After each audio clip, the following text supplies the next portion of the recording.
MP Mustafal Faizy നടത്തിയിട്ടുള്ള ഒരു ആദർശ സമ്മേളനത്തിലെ പ്രഭാഷണമാണ് നമ്മൾ ഇന്ന് പരിശോധിക്കുന്നത്. ഒരേ സമയത്ത് യുക്തിവാദികളെയും അതുപോലെ തന്നെ അതിന്റെ കൂടെ തന്നെ പുത്തൻവാദികൾ എന്ന് അവർ വിശേഷിപ്പിക്കുന്ന, അല്ലെങ്കിൽ യുക്തിവാദികൾ, വിശ്വാസത്തിനകത്തുള്ള യുക്തിവാദികൾ എന്ന് സുന്നികൾ വിശേഷിപ്പിക്കുന്ന വഹാബി ആശയക്കാരെ, ജമാഅത്തെ ഇസ്ലാമി ഉൾപ്പെടെയുള്ള ആശയക്കാരെ ഒക്കെ നിലക്ക് നിർത്താൻ പ്രാപ്തിയുള്ള ആദർശധീരനായിട്ടുള്ള സമസ്തയുടെ നേതാവ് MP മുസ്തഫൽ ഫൈസിയുടെ പ്രസംഗമാണ്. ദൈവാസ്തിത്വം, ദൈവം അള്ളാഹുവാണ് എന്ന് തെളിവുകളുടെ അടിസ്ഥാനത്തിൽ സമർത്ഥിക്കുക എന്ന രീതിയിലാണ് ആ പ്രസംഗം പോകുന്നത്. അപ്പൊ ആ പ്രസംഗത്തിലേക്ക് പോകുന്നതിന് മുൻപ് രണ്ടു വാക്ക്. ഇസ്ലാം മതത്തിന്റെ അല്ലെങ്കിൽ മുസ്ലിം ഉമ്മത്തിന്റെ കേരളത്തിലെ ഇപ്പോഴത്തെ ഒരു അവസ്ഥ എന്ന് വെച്ചാൽ, മതം വിട്ടവനെ ആക്രമിക്കുകയും മതം വിട്ടവനെ ഒറ്റപ്പെടുത്തുകയും മതം വിട്ടവനെ ജീവിക്കാൻ അനുവദിക്കാതിരിക്കുകയും ചെയ്യുക എന്ന അക്രമത്തിന്റെയും ബഹിഷ്കരണത്തിന്റെയും ഒക്കെ കാലം കഴിഞ്ഞു. കാരണം ഇനി അങ്ങനെ ചെയ്ത് മുന്നോട്ട് പോകാൻ പറ്റില്ല എന്നൊരവസ്ഥ വന്നിട്ടുണ്ട്. ഇപ്പൊ ഇടക്കും തലക്കും അവിടുന്ന് ഇവിടുന്ന് വിളിച്ച് തെറിയും ചീത്തയും വിളിച്ച് സായുജ്യമടയുകയാണ് ഈ വിഭാഗം ചെയ്യുന്നത്. എന്നാൽ കാര്യങ്ങൾ മനസ്സിലാക്കി ഇസ്ലാം മതത്തെക്കുറിച്ച് ചോദ്യം ചോദിച്ചും പുറത്തിറങ്ങി പോകുന്ന ആളുകളുടെ എണ്ണം കൂടി വരികയാണ്. ഇവർ പഠിച്ച പണി 18 നോക്കിയിട്ടും ഇത് തുടർന്നുകൊണ്ടിരിക്കുകയാണ്, അത് തടയാനാവുന്നില്ല എന്ന വിവരം, എന്ന വസ്തുത പണ്ഡിത നേതൃത്വം വ്യസന സമേതം ഉൾക്കൊണ്ടിരിക്കുന്നു, തിരിച്ചറിഞ്ഞിരിക്കുന്നു. മതം വിട്ടവനെ കൊല്ലണം എന്ന ഇസ്ലാമിക നിയമം 10ാം ക്ലാസ്സിലും 12ാം ക്ലാസ്സിലുള്ള ചെറിയ കുട്ടികളെ പഠിപ്പിച്ചിട്ടും അത് പഠിച്ചു വന്ന കുട്ടികൾ ഇന്ത്യയിലാണ് ജീവിക്കുന്നത് എന്നതുകൊണ്ട് ഈ നാട്ടിലെ നിയമം ഇങ്ങനെ ഒരാൾ വിശ്വാസം ചെറുങ്ങനെ മാറിയാൽ തല പോകുന്ന നാടല്ല എന്ന ഒരു ധൈര്യത്തിന്റെ പുറത്തൊക്കെ ഇവരത് വകവെക്കാതെ മുന്നോട്ട് പോകണം. അവർക്കൊരു കൂസലുമില്ല. അപ്പൊ അതുകൊണ്ട് മുർത്തദുകളുടെ പുറകെ നടന്ന് കാലം കഴിച്ചിട്ട് കാര്യമില്ല, മുർത്തദുകളെ കുറിച്ച് മോശം പറഞ്ഞിട്ടും കാര്യമില്ല, അകത്തുള്ളത് പുറത്തു പോകാതിരിക്കാൻ എന്ത് ചെയ്യണം എന്ന കൂലങ്കഷമായ ചർച്ചയ്ക്കൊടുവിൽ അവരതിന് പലതരം കർമ്മ പരിപാടികൾ സംഘടിപ്പിച്ചു. മതനിരാസം ബാധിച്ചു കഴിഞ്ഞാൽ നിങ്ങളുടെ ജീവിതം അധാർമികമായി പോകും, അരാജകത്വമായി പോകും, അതുകൊണ്ട് പ്രശ്നങ്ങൾ ഉണ്ടാകും, നഷ്ടം സംഭവിക്കും എന്നൊക്കെ പറഞ്ഞ് പലതരത്തിൽ ഭൗതികമായിട്ടുള്ള ജീവിതത്തിലുള്ള ബുദ്ധിമുട്ടുകളെ കുറിച്ച് സൂചിപ്പിച്ചു. ഭംഗ്യം നരേണ ബഹിഷ്കരണവും ഒക്കെ ചെറിയ രീതിയിൽ തുടർന്നു. അതിന്റെ കൂടെ മരിച്ചു ചെന്നാൽ കിടക്കേണ്ടുന്ന ഖബറിനെ കുറിച്ചും അവിടുത്തെ ശിക്ഷയെക്കുറിച്ചും നരകത്തെക്കുറിച്ചും ഒക്കെ പറഞ്ഞ് പേടിപ്പിച്ചു. ഇതൊക്കെ ചെയ്തിട്ടും കുട്ടികൾ വിശ്വാസം ഉപേക്ഷിക്കുകയാണ്, ചോദ്യം ചോദിക്കുകയാണ്. ഉസ്താദന്മാർക്ക് സ്വൈരമില്ല. ഞങ്ങളുടെ നാട്ടിൽ പറയുക അടക്കാപ്പഴത്തിന്റെ ചോട്ടിൽ മറയുന്ന മാതിരിയാണെന്ന്. ഒരാൾ പോകുമ്പോഴത്തേക്ക് അടുത്ത ആള് ഇതിനൊരു അവസാനമല്ലേ നാഥ എന്ന് ആലോചിച്ചിരിക്കുമ്പോഴാണ് അകത്തുള്ളവരെ പിടിച്ചു നിർത്താൻ അവസാനത്തെ അടവ് ഇവർ പയറ്റുന്നത്. ഇതുകൂടി കഴിഞ്ഞാൽ ഇനി ഇവരടുത്ത് വേറെ അടവുകളൊന്നും പയറ്റാനില്ല. അതുകൊണ്ട് അള്ളാഹുവിൽ തവക്കൽ ചെയ്തിട്ട് അവസാനത്തെ അടവ് ഉസ്താദ് പുറത്തെടുക്കുകയാണ്. അതായത് ഇപ്പൊ നിങ്ങൾക്ക് ശരി, നിങ്ങൾക്ക് ദൈവവിശ്വാസമല്ലേ വേണ്ട, ദൈവത്തെക്കുറിച്ച് നിങ്ങൾക്ക് സംശയം ഒക്കെ ശരി, നിങ്ങൾ ഇങ്ങനെ ഒന്ന് ആലോചിച്ച് നോക്കൂ. എങ്ങാനും ദൈവം ഉണ്ടെങ്കിലോ, ദൈവവിശ്വാസം ഉണ്ട് എന്ന് വിചാരിച്ചിട്ട് ദൈവമുണ്ട് എന്ന് വിശ്വസിച്ച് മുന്നോട്ട് പോവുക, ദൈവം പറഞ്ഞതനുസരിച്ചിട്ടാണ് ജീവിക്കുക. മരിച്ചു ചെല്ലുമ്പോൾ എങ്ങാനും ദൈവം ഉണ്ടെങ്കിൽ നിങ്ങൾ രക്ഷപ്പെട്ടില്ലേ? ദൈവം അല്ലെങ്കിൽ പ്രശ്നമില്ലല്ലോ, ദൈവം നിങ്ങൾക്ക് ഒന്നും നഷ്ടപ്പെടാല്ല. പക്ഷെ ദൈവം ഉണ്ടെങ്കിൽ നിങ്ങൾക്ക് കിട്ടാനുള്ളത് സ്വർഗമാണ് എന്നാണ്. ഏതോ ഒരു കമ്മ്യൂണിസ്റ്റ് പാർട്ടിയുടെ പഴയ മുദ്രാവാക്യം എന്തോ ആണ് എനിക്ക് ഓർമ്മ വരുന്നത്. എന്തോ ആവട്ടെ. അപ്പോൾ ആ ഒരു പ്രസംഗശകലമാണ്, അതുൾപ്പെടെയുള്ള പ്രസംഗശകലം ശാസ്ത്രീയമായിട്ട് ഇസ്ലാമിനെയും ദൈവത്തെയും ഒക്കെ സ്ഥാപിക്കാൻ ശ്രമിക്കുന്ന ഉസ്താദിന്റെ വിഷയമാണ്, ആ ഒരു സംസാരമാണ് ഇന്ന് നമ്മൾ ഇവിടെ പരിശോധിക്കുന്നത്. അപ്പോൾ എല്ലാവർക്കും സ്വാഗതം. എങ്ങാനും ബിരിയാണി കൊടുക്കുന്നുണ്ടെങ്കിലോ എന്നുള്ളതാണ്. ഇനി ഈ ഉസ്താദിനെ അധികം പരിചയമില്ലാത്ത ആളുകൾക്ക് വേണ്ടി ഉസ്താദിനെ ഒന്ന് പരിചയപ്പെടുത്തുകയാണ്. അത് ഞാൻ പരിചയപ്പെടുന്നത് അദബുകേടാവും എന്നുള്ളത് കൊണ്ട് പരിപാടിയുടെ സംഘാടകർ ഉസ്താദിനെ വേദിയിലേക്ക് സ്വാഗതം ചെയ്യാൻ വേണ്ടി പറയുന്ന അദ്ദേഹത്തിന്റെ ഒരു ഇൻട്രൊഡക്ഷനാണ്. അതൊന്ന് കേൾക്കാം. അഗാധ പാണ്ഡിത്യവും ആഴമേറിയ അറിവും കൊണ്ട് വിസ്മയം തീർത്ത മഹത് വ്യക്തിത്വം, അനിതര സാധാരണമായ രചനാപാഠവും പ്രസംഗചാരുതയും കൈമുതലാക്കി ആദർശ വൈരികളുടെ ഉറക്കം കെടുത്തിയ സമസ്തയുടെ ചാട്ടുളി, സമസ്ത വേദികളുടെ ഭൗതിക ഊർജം, ചിന്തയുടെ ചന്തം പകർന്ന വാചകങ്ങളുമായി ഉസ്താദ് MP മുസ്തഫൽ ഫൈസി. ഇതില് നല്ല പ്രാസമൊക്കെ ഒപ്പിച്ച് നല്ല രീതിയിലാണ് അദ്ദേഹത്തെ ഇൻവൈറ്റ് ചെയ്തിട്ടുള്ളത്, അദ്ദേഹത്തെ ക്ഷണിച്ചിട്ടുള്ളത്, അദ്ദേഹത്തെ പരിചയപ്പെടുത്തിയിട്ടുള്ളത്. എനിക്ക് ഭയങ്കരമായിട്ട് ഇഷ്ടപ്പെട്ടു. പക്ഷെ എനിക്ക് മനസ്സിലാവാത്ത 2 വാക്കുകൾ അതിനകത്തുണ്ട്. ഒന്ന് വൈരികൾ എന്നുള്ളത്, രണ്ടാമത്തത് ചാട്ടുളി എന്ന് പറയും. ഇസ്ലാമിന്റെ ഒരു ചിന്താ പദ്ധതിയുടെ ആകത്തുകയെ 2 വാക്കുകളിൽ അവർ സമ്മേളിപ്പിച്ചിരിക്കുകയാണ്. ഇസ്ലാമിനെ വിമർശിക്കുന്നവർ, ഇസ്ലാമികേതരമായ ആശയം പേറുന്നവർ, ഇസ്ലാമിനകത്ത് തന്നെയുള്ള തങ്ങളുടെ ആശയത്തിന് വിരുദ്ധമായ ആശയം, വ്യതിചലിച്ച ആശയം പ്രഖ്യാപിക്കുന്നവർ, ഇവരൊക്കെ ആശയവൈരികൾ എന്നുള്ളത് ആലങ്കാരികമായിട്ട് പറയാമെങ്കിലും ചാട്ടുളി എന്താണ്? അപ്പൊ ഇത് ആലങ്കാരികമായിട്ട് പറയുമ്പോഴും ഉപമിക്കുമ്പോഴും ഉപമയ്ക്ക് വേണ്ടി നിങ്ങൾ ഉപയോഗപ്പെടുത്തുന്ന വസ്തുക്കൾ, പ്രോപ്പർട്ടികൾ എന്ന് പറയുന്നത് ഏകദേശം ഈ മതത്തിന്റെ ആശയത്തിന്റെ ഒരു മനോനില പ്രതിഫലിപ്പിക്കുന്നു എന്ന് സാന്ദർഭികമായിട്ട് സൂചിപ്പിക്കുകയാണ്.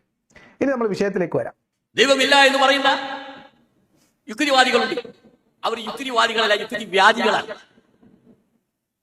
അവരുടെ ഒരു രോഗമാണ്.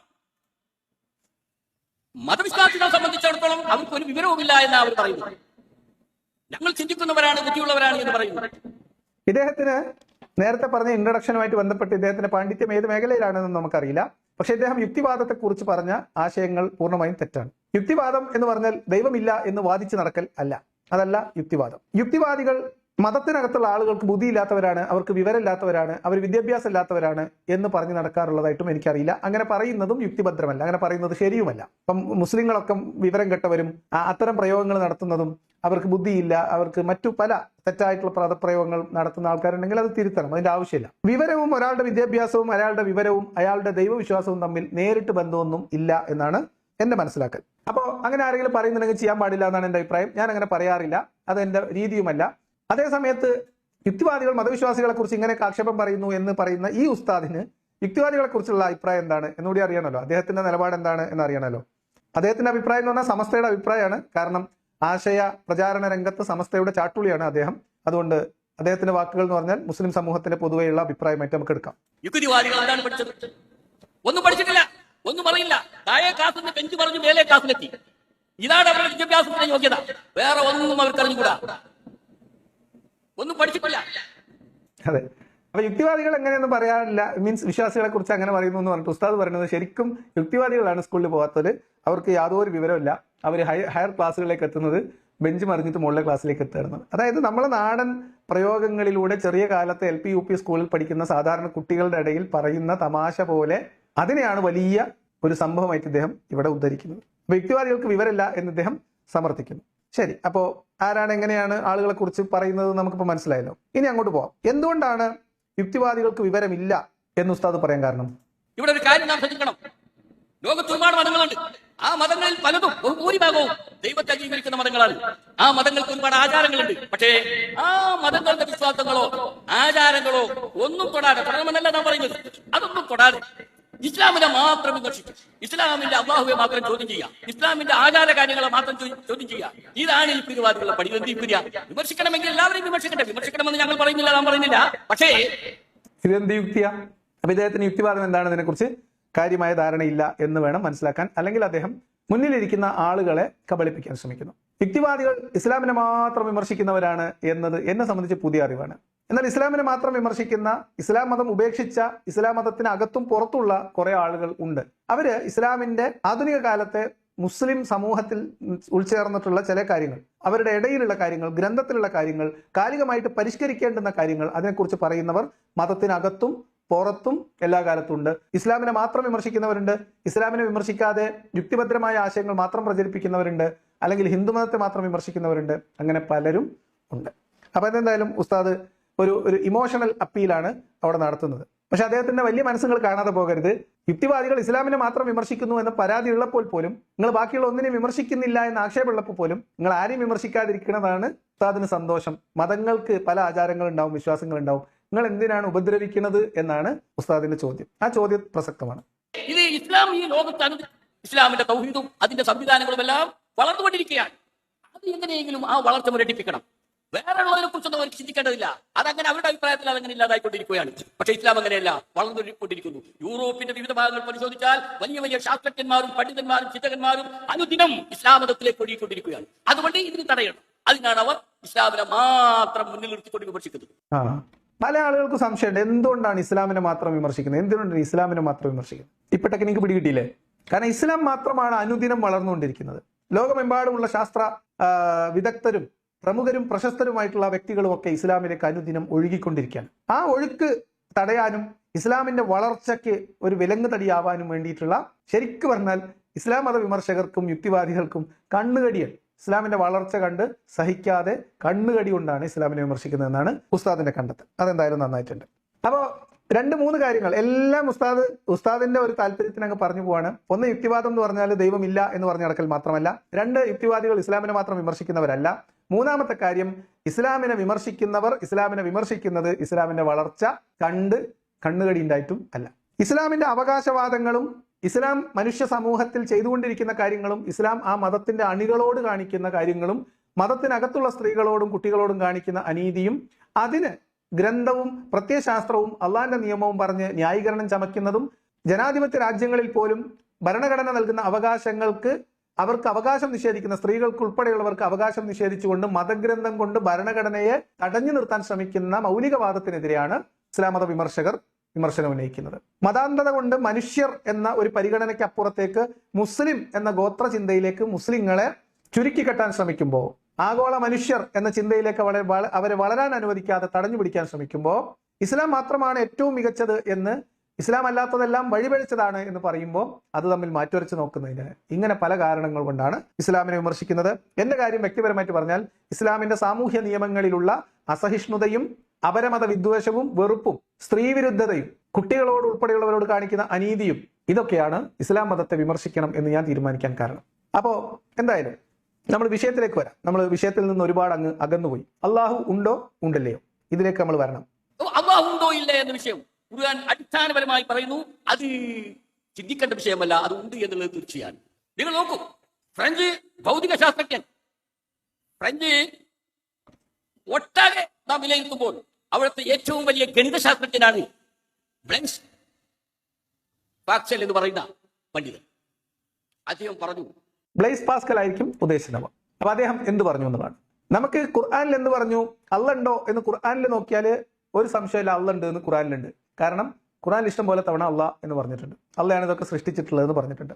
അപ്പൊ ദൈവമുണ്ടോ ഇല്ലേ എന്ന ചിന്തയിൽ ആശയക്കുഴപ്പം നേരിടുന്നവരോട് ബ്ലെയ്സ് പാസ്കൽ പറഞ്ഞ ബുദ്ധിപരമായ ശാസ്ത്രീയമായ ഒരു നിഗമനമാണ് ഏറ്റവും അവസാനം ദൈവവിശ്വാസത്തിൽ സ്വന്തം അണികളെ പിടിച്ചു നിർത്താൻ വേണ്ടി ഉസ്താദ് പയറ്റുന്നത്. അതൊന്ന് കേൾക്കാം. അദ്ദേഹം ചിന്തിക്കുന്ന ഒരു വാക്കാ പറഞ്ഞു. ഇവിടെ ദൈവമുണ്ട് എന്ന് പറയുന്നവരുണ്ട്, ഇല്ല എന്ന് പറയുന്നവരുണ്ട്. ദൈവമുണ്ട് എന്ന് പറയുന്നവർ ആ ദൈവത്തിന്റെ നിയമങ്ങൾ എന്ന് പറഞ്ഞ് വിശ്വസിച്ചു, അവരങ്ങനെ ജീവിക്കുന്നു. ഒരു വിഭാഗം ഇല്ല എന്ന് പറയുന്നു. എന്നാൽ മരിച്ചുപോയി പരലോകം എന്ന് പറയുന്ന അവിടെ എത്തിയാൽ ദൈവം ഉണ്ടെങ്കിൽ ഇല്ല എന്ന് പറഞ്ഞവർ അപകടത്തിലായി. ഇനി ദൈവം ഇല്ല എങ്കിൽ വിശ്വസിച്ചവർക്ക് ദൈവമില്ല, അത്രേ ഉള്ളൂ. അപ്പൊ ഇതൊരു ഒരു ടോസ് ഇടുന്ന രീതിയിൽ നിങ്ങൾ ഇതിനെ എടുക്കാം. നിങ്ങൾ ഒരു ഭാഗം വിളിക്കും, ഉണ്ടെങ്കിൽ ദൈവമുണ്ടെങ്കിൽ നിങ്ങൾ രക്ഷപ്പെട്ടില്ലേ, ദൈവം ഇല്ലെങ്കിലോ നിങ്ങൾക്ക് നഷ്ടപ്പെടാനൊന്നുമില്ല, ആർക്കും ദൈവമില്ലല്ലോ. ഇതാണ് ഇദ്ദേഹത്തിന്റെ വാദം. ഇനി നമ്മൾ ആ വാദത്തിന് അദ്ദേഹം വേറൊരു ഉദാഹരണം പറയുന്നത് ഒന്നുകൂടി കേൾക്കാം. അതുകൂടി കേട്ടിട്ട് എനിക്ക് അതിനോട് പറയാനുള്ള കാര്യങ്ങൾ പറയാം. അപ്പൊ ദൈവമുണ്ട് എന്ന് വിശ്വസിച്ചവർ യഥാർത്ഥത്തിൽ ദൈവമുണ്ടെങ്കിൽ അവർ വിജയിച്ചു. ഇല്ല എന്ന് വിശ്വസിച്ചവർ യഥാർത്ഥത്തിൽ ദൈവമുണ്ട് എന്ന് സ്ഥിരപ്പെടുകയാണെങ്കിൽ അവർ വിലപിക്കേണ്ടി വരും. അപ്പോ ഈ രണ്ട് സാഹചര്യം വിലയിരുത്തുമ്പോൾ ദൈവത്തിൽ വിശ്വസിക്കുകയാണ് ബുദ്ധി. അതാണ് യുക്തി എന്ന് അദ്ദേഹം രേഖപ്പെടുത്തുന്നു. അപ്പൊ അതാണ് യഥാർത്ഥ യുക്തി. ദൈവം ഉണ്ടെങ്കിലോ, എങ്ങാനും ബിരിയാണി കൊടുക്കുന്നുണ്ടെങ്കിലോ എന്ന്. സത്യസന്ധമായിട്ട് പറഞ്ഞാൽ വിശ്വാസികളിൽ വലിയൊരു വിഭാഗം ആളുകൾ ഈ യുക്തി പ്രയോഗിക്കുന്നുണ്ട് എന്നുള്ളതൊരു വസ്തുതയാണ്. അത് ദൈവവിശ്വാസത്തിൽ നിന്ന് പുറത്തു കടക്കാനുള്ള യുക്തിയും ബുദ്ധിയും ചിന്തയും പ്രയോഗിക്കാനുള്ള മടി കൊണ്ടോ പേടി കൊണ്ടോ ഈ തരത്തിലുള്ള ഒരു സംശയത്തിന്റെ ആനുകൂല്യത്തിൽ ദൈവമുണ്ട് എന്ന് വിശ്വസിച്ച് മുന്നോട്ട് പോവുക, ഉണ്ടെങ്കിൽ ഉണ്ടാവട്ടെ, ഇല്ലെങ്കിൽ നമുക്ക് നഷ്ടമൊന്നുമില്ലല്ലോ എന്നൊരു യുക്തി വിശ്വാസികളിൽ പലരും പ്രയോഗിക്കുന്നുണ്ട്. അതിന് വേറെയും കാരണമുണ്ട്. ഈ മതപരമായ വിശ്വാസപരമായ കാരണം മാത്രമല്ല, സാമൂഹിക ജീവിതവുമായി ബന്ധപ്പെട്ട വേറെയും ചില കാരണങ്ങൾ അതിനുണ്ട്. അപ്പൊ ഇദ്ദേഹം പറയുന്നത് അതാണ് യുക്തി എന്നാണ്. ഇനി അദ്ദേഹം ഒരു ഉദാഹരണം കൂടി പറയുന്നുണ്ട്. അത് ശരിയല്ലേ? നാം ഒരു രാജ്യത്തേക്ക് യാത്ര പോകും, അവിടെ നമുക്ക് ഭക്ഷണം ലഭിക്കുമോ, മറ്റു സൗകര്യങ്ങൾ ലഭിക്കുമോ എന്ന കാര്യം സംശയം. ലഭിക്കുമെന്ന് ലഭിക്കില്ലെന്ന് പറയുന്നു.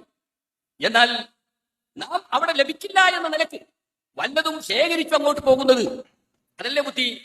കാരണം അവിടെ ചെന്ന് ഒന്നും ലഭിക്കുന്നില്ല എങ്കിൽ ബുദ്ധിമുട്ടാകും. ഇനി വല്ലതും അവിടെ ലഭിക്കുന്നു എങ്കിൽ ഈ കൊണ്ടുപോയത് വെറുതെ വെക്കണം, അത്രയേ ഉള്ളൂ. ഇതാണ് പാക്സൽ പറയുന്നത്. ഇതാണ് ദൈവത്തിൽ വിശ്വസിച്ച ഒരുപാട് ആളുകളെ നയിച്ചത്. ശരി, ഉദാഹരണത്തിൽ ഒരു വശപ്പശകൊക്കെ ഉണ്ട്, എന്നാലും പോട്ടെ. അദ്ദേഹത്തിന്റെ ഉദ്ദേശശുദ്ധി മാനിച്ചുകൊണ്ട് നമ്മൾ ഉദാഹരണത്തിലെ പാകപ്പിഴ വെറുതെ വിടുക. പക്ഷെ ദൈവവിശ്വാസം ഉണ്ട് ഇല്ല എന്ന് തീരുമാനിക്കുന്നിടത്ത് ഈ യുക്തി പ്രയോഗിക്കുന്ന കുറച്ച് പേരൊക്കെ ഉണ്ട്, ഒരു വാസ്തവമാണ്. എന്തായാലും നമ്മൾ വിശ്വാസം ഉപേക്ഷിച്ച് ജീവിക്കാനൊന്നും നാട്ടുകാർ സമ്മതിക്കൂല. എന്നാൽ പിന്നെ ഇതിന്റെ ഒഴുക്കിന്റെ ഒപ്പം നീങ്ങുക. എന്നാൽ പിന്നെ എന്തായാലും വെള്ളിയാഴ്ച പള്ളിയിൽ പോകണം, അത് ശരിക്കും നിസ്കരിക്കുക, ബാക്കി അവനവന്റെ കാര്യങ്ങളൊക്കെ ചെയ്യാം.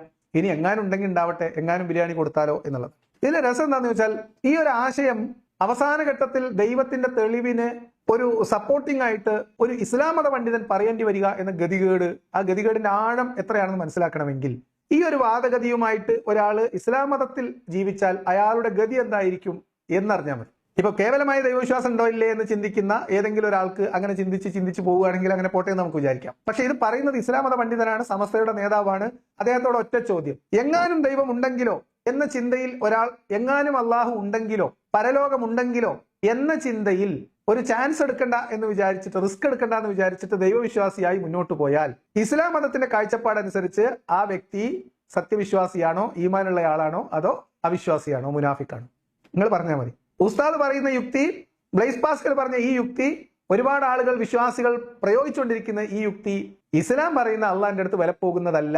ഇസ്ലാം പറയുന്ന വിശ്വാസത്തിന്റെ നിയമം അനുസരിച്ച് ആ വിശ്വാസവും അവിശ്വാസവും ഒരുപോലെ തന്നെയാണ്. ഇനി എങ്ങാനും അള്ള ഉണ്ടെങ്കിലോ എന്ന ഒരു ചിന്ത വരുന്നതോടുകൂടി ആൾ മുർത്തദ്ദായി. അതായത് ദൈവമുണ്ട് എന്ന് മനസ്സിൽ ഉറപ്പിച്ച് നാവ് കൊണ്ട് വെളിവാക്കി പറയുക എന്നത് മാത്രമാണ് ദൈവവിശ്വാസത്തിൽ ഇസ്ലാമിനുള്ള മാനദണ്ഡം. ഗൈബിൽ വിശ്വസിക്കുക. കാരണം എന്താ? മുഹമ്മദ് നബി പറഞ്ഞിട്ടുണ്ടല്ലോ, ഖുർആനിൽ ഉണ്ടല്ലോ, കണ്ണും പൂട്ടി വിശ്വസിക്കുക. സംശയം വന്നാൽ ഇസ്ലാം എന്ന് പുറത്തു പോകും. ശരിക്കും അള്ളയൊക്കെ ഉണ്ടാവുമോ എന്നൊരാൾ ചിന്തിച്ചാൽ അയാൾ ഇസ്ലാം എന്ന് പുറത്താണ്, അയാളുടെ വിശ്വാസം പോയി. അയാൾ പിന്നെ ആദ്യം ഷഹാദത്ത് കലിമ ചൊല്ലണം എന്ന് പഠിപ്പിക്കുന്ന ഒരു മതത്തിന്റെ ആചാര്യൻ, ഒരു പുരോഹിതൻ, ഒരു മതനേതാവ് വന്നിട്ട് ദൈവവിശ്വാസി ആയിരിക്കുന്നതിന്റെ യുക്തി പഠിപ്പിക്കാൻ വേണ്ടി ഈ ഒരു ആശയം മുന്നോട്ട് വെക്കുമ്പോൾ എങ്ങാനും ബിരിയാണി കൊടുക്കുന്നുണ്ടെങ്കിലോ എന്ന ഒരു ആശയം പറയേണ്ടി വരുമ്പോൾ ആ മതസമൂഹം അല്ലെങ്കിൽ ആ മതനേതൃത്വം അഭിമുഖീകരിച്ചുകൊണ്ടിരിക്കുന്ന പ്രതിസന്ധിയുടെ ആഴം എത്രയാണെന്ന് നമുക്ക് ഊഹിക്കാവുന്നതേ ഉള്ളൂ. അതുകൊണ്ടാണ്, വേറെ ഒന്നും ഉണ്ടായിട്ടില്ല. അകത്തിരിക്കുന്ന കുട്ടികൾ പുറത്തു ചാടാതിരിക്കാൻ ഈ ഒരു സാധ്യത കൂടി പ്രയോഗിച്ചു നോക്ക്. എന്ത്? നിങ്ങൾ മതമൊന്നും വിട്ടു പോണ്ട. ഇനി എങ്ങാനും ഉണ്ടെങ്കിലും നിങ്ങൾ ഇപ്പൊ എന്തായാലും 10-20 കൊല്ലം ഇങ്ങനെ ജീവിച്ചു, നിസ്കരിച്ചു, ഓതി, നിങ്ങൾ ജീവിതം അങ്ങനത്തെ ഒരു രീതിയിൽ പോകണ്ടല്ലോ. ആ കൂടെ വിശ്വാസം കൂടെ കയ്യിൽ ഇരുന്നോട്ടെ. മരിച്ചു ചെല്ലുമ്പോൾ എങ്ങാനും പഠിച്ചവനുണ്ടെങ്കിലോ നിങ്ങൾക്കൊന്നും നഷ്ടപ്പെടാനൊന്നും ഇല്ലല്ലോ. ഇനി അവിടെ ഇല്ലെങ്കിൽ ഇവിടെ ഓതി നിസ്കരിച്ചതും പോയി എന്നല്ലേ ഉള്ളൂ. അത് വലിയ നഷ്ടമാണോ എന്നാണ് ചോദ്യം. ഈ ലോജിക്കെങ്കിലും പ്രയോഗിച്ച് കുട്ടികളെ അതിനകത്ത് പിടിച്ചു നിർത്താൻ പറ്റുമെന്നുള്ള അവസാനത്തെ ശ്രമമാണ്. ഈ ശ്രമത്തിന്റെ കൂടെ പ്രാർത്ഥിക്കാൻ പറ്റുന്ന ഒരു പ്രാർത്ഥന കൂടി ഞാൻ ഉസ്താദിന് വേണ്ടി ഇവിടെ പ്രാർത്ഥിക്കാം. ഞങ്ങളുടെ കയ്യിലുള്ള ഒടുക്കലത്തെ അടവാണ് നാഥാ ഇത്. ഇതല്ലാത്തൊരു മാർഗം ഞങ്ങളുടെ മുമ്പിൽ ഇനി ഇല്ല. അതുകൊണ്ട് ഇതും വലിച്ചിട്ടില്ലെങ്കിൽ പഠിച്ചവനെ എന്റെ ദീനിനെ ഇജ്ജെന്നെ കാക്കേണ്ടി വരും, ഞങ്ങളെ കൊണ്ട് കൂട്ടിയാൽ കൂടൂല എന്നാണ് ആ പ്രാർത്ഥന. അപ്പൊ ആ പ്രാർത്ഥന ഉസ്താദിന് വേണ്ടി ഇവിടെ പ്രാർത്ഥിച്ചുകൊണ്ട് നമുക്ക് മുന്നോട്ട് പോവാം. എന്താണ് അപ്പൊ ദൈവം ഉണ്ടെങ്കിൽ ഇല്ലെങ്കിൽ? അപ്പോ അടിസ്ഥാനപരമായി നമുക്കിവിടെ മനസ്സിലാക്കാനുള്ളത് ദൈവം അത് അംഗീകരിക്കപ്പെട്ട വസ്തുതയാണ്. അതിന് പ്രകൃതിപരമായ പ്രത്യേക കാരണങ്ങളുണ്ട്, വളരെയേറെ ചിന്തിക്കാനുണ്ട്. ഈ മനുഷ്യനെ സംബന്ധിച്ച് മനുഷ്യൻ എത്ര അഹങ്കരിച്ചാലും ഈ ആധുനിക മനുഷ്യൻ ഏറ്റവും കൂടുതൽ അഹങ്കരിക്കുന്നു. പക്ഷേ അവൻ ആലോചിക്കാനാകാത്ത പല പല പ്രകൃതി പ്രതിഭാസങ്ങളും ഇവിടെ നാം അഭിമുഖീകരിച്ചുകൊണ്ടിരിക്കുകയാണ്. ഇവിടെ അടിസ്ഥാനപരമായിട്ട് നമ്മൾ മനസ്സിലാക്കേണ്ട ഒരു കാര്യം, ദൈവവിശ്വാസവും മതവിശ്വാസവും രണ്ടാണ്. ദൈവവിശ്വാസം എന്ന് പറയുന്നത് ഈ പ്രപഞ്ചം, നമ്മൾ ഈ കാണുന്നത്, ഈ എല്ലാ സംവിധാനങ്ങളും, ഇതിന്റെയൊക്കെ പിന്നിൽ ഒരു ശക്തി ഉണ്ടാവാം, ഈ പ്രകൃതി പ്രതിഭാസങ്ങൾക്ക് പിന്നിൽ ഒരു ശക്തി ഉണ്ടാവാം, ഉണ്ട് എന്ന് വിശ്വസിക്കുന്ന ആ ഒരു വിശ്വാസത്തെ നമുക്ക് ദൈവവിശ്വാസം എന്ന് വിളിക്കാം. പക്ഷേ ഒരു മതവിശ്വാസിയെ സംബന്ധിച്ച് അയാൾ ദൈവവിശ്വാസിയായിട്ട് കാര്യമില്ല, ദ പർട്ടിക്കുലർ ഗോഡ് അതിൽ വിശ്വസിക്കണം. ആ ദൈവം ആരാകുന്നു എന്ന് അവരുടെ മതം പറഞ്ഞതനുസരിച്ച് വിശ്വസിക്കുമ്പോഴാണ് ഒരു ഈ ദൈവവിശ്വാസിക്ക് മതവിശ്വാസിയായി മാറാൻ പറ്റുക. അപ്പൊ എന്തുകൊണ്ടാണ് ഇസ്ലാമിലെ ദൈവവിശ്വാസത്തിനടുത്തേക്ക് വരുമ്പോൾ, ഇസ്ലാമിന്റെ ദൈവവിശ്വാസം വേറെ കഥയാണ്. ഓരോ മതങ്ങൾക്കും അവരവരുടെ ദൈവവിശ്വാസ സങ്കല്പങ്ങൾ ഉണ്ടാവും. അതുമായി ബന്ധപ്പെട്ട് ചില ആചാരങ്ങളും അനുഷ്ഠാനങ്ങളും ഉണ്ടാവും. ആ ആചാരങ്ങളും അനുഷ്ഠാനങ്ങളും വിശ്വാസങ്ങളും കർമ്മങ്ങളും എല്ലാം കൂടി ചേരുന്ന ഒരു പാക്കേജാണ് മതം. അപ്പൊ ദൈവം ദൈവം എന്ന് മതവിശ്വാസികൾ നിലവിളിക്കുന്നത് അവരുടെ ദൈവത്തെ സ്ഥാപിക്കാൻ അവർ പ്രയാസപ്പെടുന്നു എന്നതിന്റെ മാത്രം തെളിവാണ്. ഇപ്പം അള്ളാഹുവാണ് ദൈവം എന്നാണ് ഇസ്ലാം മതവിശ്വാസി സ്ഥാപിക്കേണ്ടത്. യഹോവയാണ് ദൈവം എന്നാണ് ക്രിസ്തുമത വിശ്വാസിയും ജൂതന്മാരും ഒക്കെ തെളിയിക്കേണ്ടത്. ബ്രഹ്മാവാണ് യഥാർത്ഥ ദൈവം എന്ന്, അല്ലെങ്കിൽ ആ അർത്ഥത്തിൽ എന്ത് ദൈവസങ്കല്പത്തെയാണ് അവർ വിളിക്കുന്നത്, അവരാണ് ഹിന്ദു മതം എന്ന് പറയുന്ന ഒരു മതത്തിൽ ആരെങ്കിലും വിശ്വസിക്കുന്നുണ്ടെങ്കിൽ അവർ തെളിയിക്കേണ്ടത് അവരുടെ വിശ്വാസം അനുസരിച്ചുള്ള ദൈവമാണ് ഈ പ്രപഞ്ചകർത്താവായ സൃഷ്ടാവായ ദൈവം എന്നാണ്. ഇത് രണ്ടും തമ്മിലുള്ള വ്യത്യാസം അടിസ്ഥാനപരമായിട്ട് നമ്മൾ മനസ്സിലാക്കണം. എങ്കിലും ദൈവവിശ്വാസം ഒരുപാട് ആളുകളിലുള്ള ഒരു സംഭവമാണ്. മതവിശ്വാസികളിലും മതവിശ്വാസം ഇല്ലാത്തവരിലും ദൈവവിശ്വാസികളുണ്ട്. മതവിശ്വാസികളിലും മതവിശ്വാസം ഇല്ലാത്തവരിലും ദൈവവിശ്വാസം ഇല്ലാത്തവരുണ്ട്. അപ്പൊ ഇനി ദൈവത്തിന് തെളിവുണ്ടാക്കുക എന്നുള്ളതാണ് ഉസ്താദ് ശ്രമിച്ചുകൊണ്ടിരിക്കുന്നത്. ഇസ്ലാമിനും മറ്റേത് മതമാണെങ്കിലും രണ്ട് കാര്യങ്ങൾ സ്ഥാപിക്കണം. ഒന്ന്, ദൈവമുണ്ട്, ഇതിന്റെയൊക്കെ പിന്നിൽ ഒരു സൃഷ്ടാവുണ്ട്, ദൈവമുണ്ട് എന്ന് സ്ഥാപിക്കണം. അപ്പോഴാണ് അയാൾ ദൈവവിശ്വാസിയാവുക. ഇനി ആ ദൈവം ഈ പർട്ടിക്കുലർ ദൈവമാണെന്നും മറ്റു പേരുകളിൽ വിളിക്കുന്നതൊന്നും യഥാർത്ഥത്തിൽ ദൈവമല്ല, അവരൊന്നും വിളിക്കുന്ന ദൈവത്തെ അല്ല എന്ന് സ്ഥാപിക്കാൻ ഓരോ മതവിശ്വാസിക്കും ബാധ്യതയുണ്ട്. അപ്പൊ ഉസ്താദ് ഇവിടെ ദൈവവിശ്വാസത്തെ സ്ഥാപിച്ചാൽ മാത്രം പോരാ, ആ ദൈവം അള്ളാഹു ആണെന്ന് കൂടി സ്ഥാപിക്കണം. അത് സ്ഥാപിക്കാൻ ഇവർക്ക് കഴിയുമോ എന്നുള്ളതാണ് നമ്മൾ പരിശോധിക്കുന്നത്. ഞാൻ എന്റെ സ്റ്റേറ്റ്മെന്റ് വെക്കുന്നു. ഇങ്ങനെ പ്രപഞ്ചത്തിന് പിന്നിൽ ഒരു സൃഷ്ടാവുണ്ട്, ഇതിന്റെ പിന്നിൽ ഒരു ശക്തിയുണ്ട്, ഒരു എനർജി ഉണ്ട്, എന്ത് പേരിട്ട് നിങ്ങൾ അതിനെ വിളിച്ചാലും ഇതിനെയൊക്കെ നിയന്ത്രിക്കുന്ന അല്ലെങ്കിൽ ഇതിന്റെയൊക്കെ പിന്നിൽ ഒരു ശക്തിയുണ്ട്, അല്ലെങ്കിൽ ഈ പ്രപഞ്ചം തന്നെയാണ് ആ ശക്തി എന്ത് പേരിൽ നിങ്ങൾ വിളിച്ചാലും, എന്ത് തരത്തിൽ നിങ്ങൾ അതിനെ സങ്കല്പിച്ചാലും, അങ്ങനെ ഒരു ദൈവവിശ്വാസം ഉണ്ട് എന്ന് നമ്മൾ ഒരു വാദത്തിന് വേണ്ടി എടുത്താൽ പോലും ആ ദൈവം ഇസ്ലാം പറയുന്ന അള്ളാഹുമായിട്ട് യാതൊരു ബന്ധവുമില്ല. അതായത് ഒരു ദൈവമുണ്ട് എന്ന വരികിൽ പോലും ആ ദൈവം ഇസ്ലാമിലെ അള്ളാഹു അല്ല എന്ന് ഉറപ്പിച്ച് പറയാം. അതാണ് നമ്മൾ ഇനി ഇവിടുന്ന് അങ്ങോട്ട് ഉസ്താദ് പറയുന്ന വാക്കുകളിലൂടെ സ്ഥാപിക്കാൻ ശ്രമിക്കുന്നത്. മുന്നോട്ട് പോകാം. നിങ്ങൾ നോക്കൂ, ഒരു കോഴിക്കുഞ്ഞ്, ചെറിയ ഒരു മുട്ട, അതിൽ നിന്ന് വിരിഞ്ഞ കോഴിക്കുഞ്ഞ് വിരിഞ്ഞ ഉടനെ ഓടിച്ചാടി നടക്കുന്നു. PPP പറഞ്ഞുകൊണ്ട് ലോകമാസകലം ഓടി നടക്കുന്നു. എന്നാൽ മനുഷ്യപുത്രനോ, ആകാശഗോളങ്ങൾ നിയന്ത്രിക്കുന്ന മനുഷ്യപുത്രൻ, അവൻ ശ്രമിക്കപ്പെട്ടാൽ മാസങ്ങളോളം അങ്ങനെ തന്നെ കിടക്കണം. അവനക്ക് നടക്കണമെങ്കിൽ വർഷം പിടിക്കും. പക്ഷെ കോഴിക്കുഞ്ഞു ഇതാണ്. അപ്പൊ പ്രപഞ്ചത്തിന് ഒരു സൃഷ്ടാവുണ്ട് എന്നതിന് ഉസ്താദ് വെക്കുന്ന തെളിവുകൾ മനുഷ്യൻ അറിയാത്ത കുറെ കാര്യങ്ങളുണ്ട് എന്നാണ്. ഇനി ഉദാഹരണം, ഒരു കോഴിക്കുഞ്ഞാണ്. കോഴിക്കുഞ്ഞ് മുട്ട വിരിഞ്ഞാൽ അങ്ങനെ എഴുന്നേറ്റ് ഓടി നടക്കുന്നു. മനുഷ്യന് കുറെ കാലം അങ്ങനെ കിടക്കണം എന്നാണ്. കോഴിക്കുഞ്ഞുകൊണ്ട് ആൾക്കാർക്ക് കോഴിക്കുഞ്ഞിന്റെ ഉദാഹരണം നിങ്ങൾക്ക് കണ്ണുക്ക് പിടിക്കുന്നില്ലെങ്കിൽ ഉസ്താദ് കുറച്ചുകൂടി വലിയ ജീവിയുടെ ഉദാഹരണം തരും. ഇതുപോലെ ഒരു പോത്തുകുട്ടി അബദ്ധത്തിൽ അത് കുളത്തിൽ വീണാൽ വാലും കൈയും കാലും ഉപയോഗിച്ച് നീന്തി രക്ഷപ്പെടും. എന്നാൽ മനുഷ്യപുത്രനോ ഒരു വലിയ ശാസ്ത്രജ്ഞനാണെന്ന് വിചാരിക്കുക, അബദ്ധത്തിൽ കുളത്തിൽ വീണാൽ നീന്തം പഠിച്ചിട്ടില്ല എങ്കിൽ അയാളുടെ കാര്യമൊക്കെ അയാൾ എത്തുന്നത് വേറെ ലോകത്തായിരിക്കും. അപ്പൊ രണ്ട് തെളിവുകൾ ഉസ്താദ് വെച്ച് കഴിഞ്ഞു. പ്രപഞ്ചത്തിലേക്ക് നോക്കിയാൽ ദൈവമുണ്ട് എന്ന് നമുക്ക് മനസ്സിലാക്കുന്ന രണ്ട് തെളിവുകൾ. അപ്പൊ കോഴിക്കുഞ്ഞ് പോത്തും കുഞ്ഞ് ഒക്കെ പ്രസവിച്ചു കഴിഞ്ഞാൽ അപ്പൊ തന്നെ എഴുന്നേറ്റ് ഓടും, മനുഷ്യന്മാർ ഓടുന്നില്ല എന്നാണ്. ഉസ്താദിനോട് എനിക്ക് ചോദിക്കാനുള്ളത്, അപ്പൊ ഉസ്താദെ മൊയലും കുഞ്ഞോ, മൊയലിന്റെ കുഞ്ഞോ? ഒരു ചോദ്യം, അത് വെറുതെ ഒരു തമാശക്ക് വെറുതെ ചോദിച്ചു വെക്കുകയാണ്. പല പാമ്പുകളുടെയും കുട്ടികൾ, അതും അവിടെ വെറുതെ നിൽക്കട്ടെ. ഇനി എട്ടുകാരി എങ്ങനെ വലയുണ്ടാക്കുന്നു, തേനീച്ച എങ്ങനെ തേനുണ്ടാക്കുന്നു, അങ്ങനെ തേനുണ്ടാക്കാൻ മനുഷ്യന് സാധിക്കുമോ? ശുദ്ധമായ തേനീച്ച തരണം. അതെല്ലാം അത്ഭുതാവഹമായ സംഭവങ്ങളാണ്. ഈ പ്രകൃതിയിൽ നാം അനുഭവിക്കുന്ന കാര്യങ്ങളാണ്. അപ്പൊ എന്താ ഈ പ്രകൃതിയിൽ എട്ടുകാലി, തേനീച്ച, പോത്തുംകുട്ടി, കാളക്കുട്ടി, കോഴിക്കുട്ടി, ഇതൊക്കെ നോക്കിയാൽ തന്നെ നമുക്ക് പ്രപഞ്ചത്തിന്റെ പിന്നിൽ ഒരു സൃഷ്ടാവുണ്ട് എന്ന് മനസ്സിലാവും. നമ്മളത് ഇങ്ങോട്ട് എടുക്കുകയാണ് കേട്ടോ. ഇന്നത്തെ വിഷയം ആ ദൈവം അള്ളാഹു ആണ് എന്ന് ഇവർക്ക് സ്ഥാപിക്കാൻ കഴിയുമോ എന്നാണ് നോക്കുന്നത്. അപ്പൊ ഇവിടെ വെച്ച് നമ്മൾ ഇദ്ദേഹത്തിന്റെ ഈ വാദത്തെ നമ്മൾ ഇങ്ങോട്ട് എടുക്കുന്നു. ലോകത്തുള്ള മുഴുവൻ ദൈവവിശ്വാസികൾക്കും വേണ്ടി ഇവരെല്ലാവരും പറയുന്ന ഒരേ വാദം എന്ന നിലക്ക് ഈ പ്രകൃതി പ്രതിഭാസത്തിൽ നമുക്കറിയാത്ത നിഗൂഢമായ കുറെ കാര്യങ്ങളുണ്ട് എന്നും മനുഷ്യർക്ക് ഇതുവരെ ഉത്തരം കണ്ടെത്താത്ത ഒരുപാട് പ്രതിഭാസങ്ങളുണ്ട് എന്നും അതേപോലെ തന്നെ പല ജീവജാലങ്ങളുടെയും മനുഷ്യന്റെ തന്നെയും സൃഷ്ടിപ്പ്, രൂപകൽപ്പന തുടങ്ങിയിട്ടുള്ള കാര്യങ്ങളെക്കുറിച്ചൊക്കെ ആലോചിച്ച് അതിന്റെ പിന്നിലൊക്കെ ഒരു ശക്തി ഉണ്ടാവാം, ആ ശക്തിയാണ് ദൈവം എന്ന് ആരോപിക്കുന്ന ലോകത്തുള്ള സകല ദൈവവിശ്വാസികൾക്കും വേണ്ടി ആ വാദത്തെ നമ്മൾ അങ്ങ് എൻഡോസ് ചെയ്യാണ് ഇവിടെ എന്തിനു വേണ്ടി? ആ ദൈവം അള്ളയാണ് എന്ന് ഉസ്താദ് ഇവിടെ തെളിയിക്കാൻ പറ്റുന്നുണ്ടോ, അല്ലെങ്കിൽ അങ്ങനെ ഒരു ഉത്തരം നമുക്കതിൽ നിന്ന് കിട്ടുമോ എന്നുള്ളതാണ് ഇനി നമ്മൾ നോക്കേണ്ടത്. അപ്പൊ പ്രകൃതിയിലേക്ക് നോക്കിയാൽ ദൈവം ഉണ്ടെന്ന് ഇപ്പൊ മനസ്സിലാവും. നിങ്ങളതൊക്കെ മനസ്സിലാക്കണം കേട്ടോ. ഈ പ്രകൃതി ഒരു കർമ്മമാണെങ്കിൽ അതിനൊരു കർത്താവ് അനിവാര്യമായി. ഈ പ്രകൃതി തന്നെ മതി പടച്ചവനുണ്ട് എന്നതിന്റെ തെളിവ്. മൂസാ നബി അലൈഹി സ്വലാമോട് ഫറവ ചോദിച്ചു, റബ്ബുക്കുമായ മൂസ, ഹേ മൂസ, നിന്റെയും നിന്റെ സഹോദരൻ ഹാറൂന്റെയും റബ്ബേതാണ്, നിങ്ങളുടെ രക്ഷിതാവ് ആരാൻ എന്ന് ചോദിച്ചപ്പോ അദ്ദേഹം പറഞ്ഞത്, ഓരോ വസ്തുവിനും അതിന്റേതായ പ്രകൃതി നൽകുകയും അതിന്റേതായ മാർഗത്തിലേക്ക് നയിക്കുകയും ചെയ്തവനാണ്. അപ്പൊ ഇവിടെ നിങ്ങൾ മനസ്സിലാക്കേണ്ടത്, മൂസാ നബി അല്ലെങ്കിൽ മൂസയോട് ഫറോവ ചോദിച്ചു എന്നൊക്കെ പറഞ്ഞാൽ ഈ പറഞ്ഞ കോലത്തിലുള്ള കഥ പറഞ്ഞത് മുഹമ്മദ് നബിയാണ് കേട്ടോ. അപ്പൊ അതുകൊണ്ട് മൂസ, ഫറോവ ഒക്കെ അവിടെ നിൽക്കട്ടെ.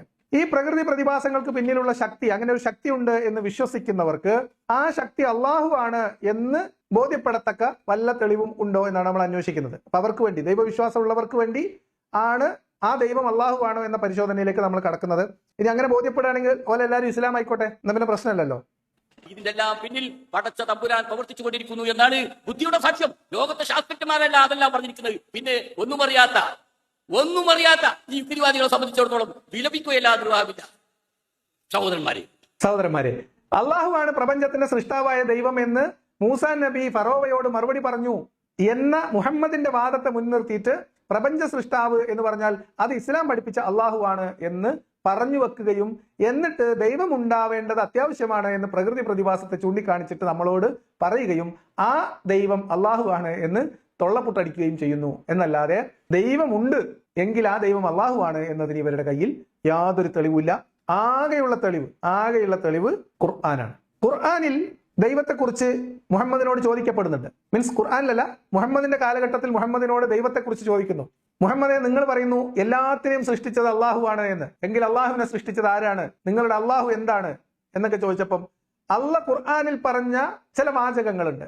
ഖുൽ ഹുവല്ലാഹു അഹദ് അല്ലാഹു സമദ് ലം യലിദ് വലം യൂലദ് വലം യകുൻ ലഹു കുഫുവൻ അഹദ് എന്ന ഖുർആൻ അധ്യായത്തിൽ അതിനെ മാത്രം പരിശോധിച്ചാൽ അതേ വിശേഷണങ്ങൾ ഉൾപ്പെടുന്ന പ്രപഞ്ചത്തിന്റെ സൃഷ്ടാവായ ദൈവം അള്ളാഹു അല്ല എന്ന് നമുക്ക് ബോധ്യപ്പെടും. ഉസ്താദ് ഖുൽ ഹുവല്ലാഹു അഹദ് ഒന്ന് ചൂണ്ടിക്കാണിക്കട്ടെ. ഇവിടെ ഞാൻ തുടങ്ങി വെച്ചല്ലോ, നബി സല്ലല്ലാഹു അലൈഹി വസല്ലം ഞങ്ങൾ പറയണമെന്ന്. അതെ, ഈ ഖുൽ ഹുവല്ലാഹു അഹദ് അല്ലാഹു സമദ് ലം യലിദ് വലം യൂലദ് വലം യകുൻ ലഹു കുഫുവൻ അഹദ് എന്നതിന്റെ ഉള്ളടക്കമാണ്, അതിൻ്റെതായ അടിസ്ഥാന വാക്യമാണ് ലാ ഇലാഹ ഇല്ലല്ലാഹ് മുഹമ്മദുർ റസൂലുള്ളാഹി. അപ്പൊ അള്ളാഹു ആണ് ഈ പ്രപഞ്ച സൃഷ്ടാവ് എന്നതിന്റെ തെളിവ് ഖുൽ ഹുവല്ലാഹു അഹദാണ്.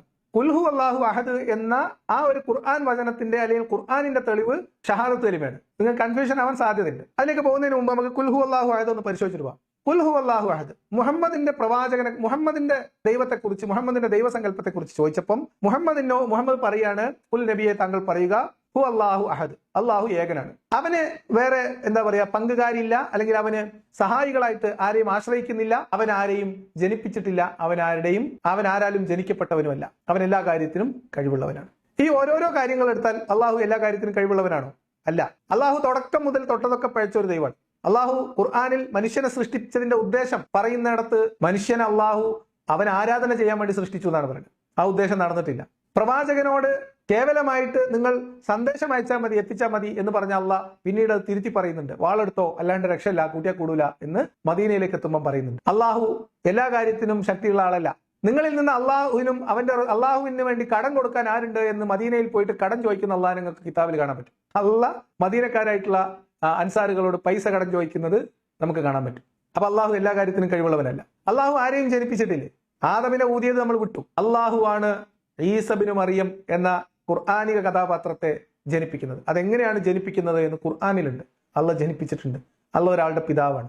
അള്ളാഹു വേറെ ആരെയും ആശ്രയിക്കുന്നില്ല എന്നത് മലക്കുകളുടെ കഥ മാത്രം വായിച്ചാൽ നമുക്ക് കഥ മനസ്സിലാവും. നമ്മൾ ഇവിടെ ഈ മൗലവിമാർ ഉൾപ്പെടെയുള്ള ആളുകൾ പറയുന്ന ഔലിയാക്കളുടെ കഥ കേട്ടാൽ അള്ളാഹ്ക്ക് ഒന്നിനും ആവതില്ല എന്ന് തോന്നും. അള്ളാഹിന്റെ അർശ് താങ്ങി പിടിച്ച് മലക്കുകൾ നിൽക്കുകയാണ്. അപ്പൊ അതുകൊണ്ട് ഖുർആാനിന്റെയും ഖുർആന്റെയും സൂറത്തിന്റെ വിശേഷണങ്ങൾ പരിശോധിച്ചാലും ഇനി പൊതുവായിട്ട് ദൈവത്തെക്കുറിച്ച് ദൈവവിശ്വാസികളായിട്ടുള്ള ആളുകൾക്കുള്ള ഒരു നീതിബോധം, ദയാവാരിധി, കരുണാവാൻ, ഇപ്പൊ ഇതിൽ തന്നെ ബിസ്മില്ലാഹിർ റഹ്മാനിർ റഹീം, അൽഹംദുലില്ലാഹി റബ്ബിൽ ആലമീൻ എന്ന് തുടങ്ങിയിട്ടുള്ള വിശേഷണങ്ങൾ നിങ്ങൾ അള്ളാഹുവിൽ പരിശോധിച്ചാലും അവിടെ അള്ളാഹു ആ ടെസ്റ്റിൽ പരാജയപ്പെടും. അതായത് ഖുർആനിൽ അള്ളാഹുവിന്റെ വിശേഷണമായിട്ട് എഴുതി ചേർക്കപ്പെട്ടിട്ടുള്ള വിശേഷണങ്ങൾ വെച്ച് ഇസ്ലാമിലെ ദൈവത്തെ പരിശോധിച്ചാൽ ആ ടെസ്റ്റിൽ തന്നെ ആ ദൈവം പരാജയപ്പെട്ടു പോകും എന്നർത്ഥം.